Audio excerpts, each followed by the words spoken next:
મહાભારતમાં તો એમ કહેવાય છે કે લાખો ગાયોનું ધણ હોય, કરોડો ગાયોનું ધણ હોય, લાખો ગાયોનું ધણ હોય, એમાંથી એક વાછરડું લાખો ગાયોના ધણમાંથી પોતાના માના આંચળને ગોતી લે છે.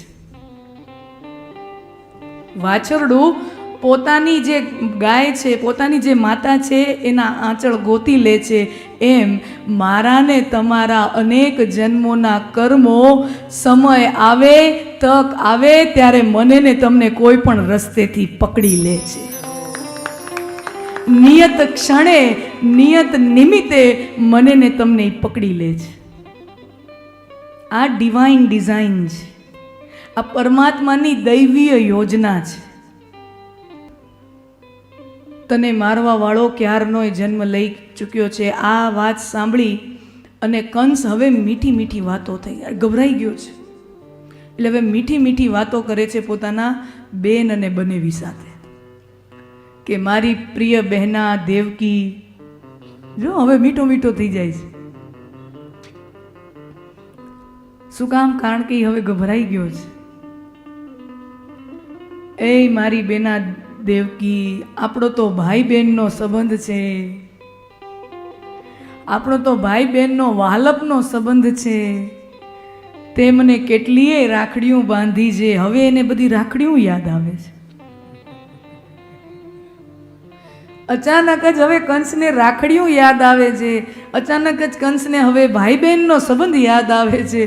અચાનક જ કંસને હવે પ્રેમનો સંબંધ યાદ આવે છે. આ 7-8 વર્ષ પાછલા પ્રેમ, ભાઈ બહેન, રાખડી, આ કાંઈ એને યાદ નહોતું. વ્યાસજી અહીંયા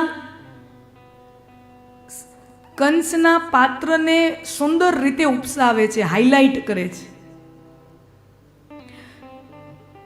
અહંકારી માણસ આવા જ હોય.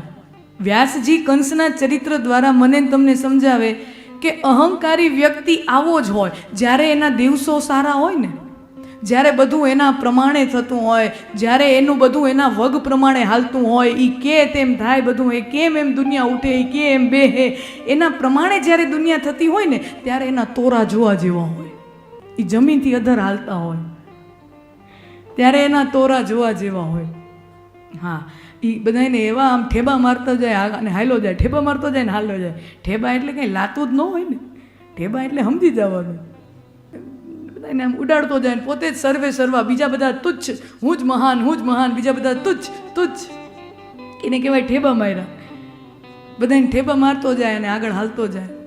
પણ જેવો એના ખરાબ દિવસો આવી જાય ત્યાં હાવ ઢીલા ઢીલા ઢબતી જાય. ઈ ને ઈ માણા, અરે તમે તો મોટા ભાઈ, તમે તો ભાઈ બાપ, તમે તો અમારા શેઠ, તમે તો અમારા આ. જો એની ભાષા બદલી જાય. મનુષ્યનો વર્તન, મનુષ્યનો વ્યવહાર જે પણ હોય છે ને એના દિવસો કેવા ચાલે છે ને એના ઉપર હોય છે. હા, દિવસો બહુ સારા હાલતા હોય ને ત્યારે માણાને એમ જ થાય જે થાય છે ને એ આપણા લીધે જ થાય છે. તમે જોજો. અને આ મનુષ્યનો, મારો ને તમારો, દરેક વ્યક્તિનો સ્વભાવ છે. માણાના પ્રમાણે બધું થાય ને, જ્યારે એને સફળતા મળે ને ત્યારે એને એમ થાય કે બધું મેં કર્યું છે, હું કરું, મારા મહેનતથી થયું છે, હું કરું એમ થાય, આ મારા લીધે થયું છે.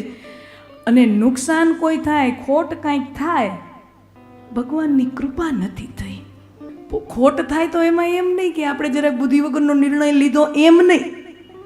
સફળતામાં દરેક વ્યક્તિ પોતાનો યશ લેવા માટે આગળ આવી જાય છે કે જે મને સફળતા મળી છે એ મારા લીધે, મારા બુદ્ધિના લીધે, મારા જ્ઞાનના લીધે મળી છે, મારી મહેનતના લીધે મળી છે. તો એ જ વસ્તુ જો ખોટ થાય તો એમ સમજવાનું ને કે અહીંયા હતું નહીં એટલે થઈ છે, એનો સીધો અર્થ. પણ બુદ્ધિ એક એવી વસ્તુ છે, જો દુનિયામાં છે ને બધી વસ્તુ માણા એમ કહે છે કે મારી પાસે ઓછું છે, મારી પાસે ઓછું છે, મારી પાસે ઓછું છે. મુકેશ અંબાણીને પૂછો ને તો એ એમ જ કે હજી ઓછું છે. મુકેશ અંબાણીને કોઈ પૂછે ને તો હજી એમ જ એમ કહેશે કે હજી ઓછું છે, હજી દુનિયાનો, ભારતનો ભલે નંબર 1 છું, દુનિયાનો નંબર 1 નથી થયો. હા, કોઈક સ્ત્રીને પૂછવામાં આવે તો એને એમ થાય કે મારામાં રૂપ ઓછું છે, કોકને પૂછવામાં આવે તો એને એમ થાય કે મારામાં આ ઓછું છે, કોઈને પૂછવામાં, દરેક વ્યક્તિને કાંઈક ને કાંઈક એમ લાગે કે મારામાં આ ઓછું છે, ઓછું છે, ઓછું છે, મારી પાસે ઓછું છે. પણ એક વસ્તુ ઓછી છે એવો સ્વીકાર દુનિયાનો કોઈ માણસ ન કરે કે બુદ્ધિ મારામાં ઓછી છે. કોઈ માણસ સ્વીકારે જ નહીં ને દુનિયામાં, કોઈ એમ ન કહે. કોઈ દી સાંભળું કોઈ પાસે આપણે બુદ્ધિ ઓછી છે એનો કોઈ સ્વીકાર ન કરે. આ એક જ વસ્તુ ભગવાને એવી આપી છે કે મારામાં ઓછી છે એવો સ્વીકાર દુનિયામાં કોઈ માણસ ન કરે.